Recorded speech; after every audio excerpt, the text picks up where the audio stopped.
All right, last week we talked about a case involving a man who fell off of a balcony 3 stories. In that case, a real jury determined that $5.2 million was the appropriate amount of compensation for the injuries he sustained. That case was tried in the Northern District of Georgia by Andrew Lynch and Joseph Weeks. Now, in that case, the jury said, "We believe that the total value of the claim is $5.2 million. However, because the man that got hurt was drunk, we believe that he was 25% at fault for his own injuries." They decided that he shouldn't be on that balcony doing some sort of repair work to the door when he was drunk. So what they did was they apportioned the verdict. So here's how apportionment works in Georgia. So when you have multiple people that could have contributed to the same injury, the jury can say, "I think that this person is this percent at fault and this person is this percent at fault." So give you a practical example here. Here the jury had a man who was drunk, and they also had a apartment complex owner allowed a really poorly made balcony to stay on the premises. The jury basically said, "Look, the two of you combined are responsible for this injury, but I believe that the apartment complex is 75% at fault and the drunk man is only 25% at fault." So they apportioned 25% to him. So when you apply apportionment to this case, you've got a $5.2 million verdict that gets reduced by 25% for the man's own negligence. That leaves you with a $3.9 million recovery for the man.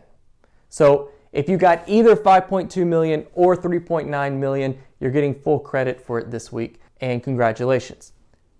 This week, we're talking about a case where a person slipped and fell at a McDonald's. So a 17-year-old girl in Rockdale County, Georgia, goes to a McDonald's.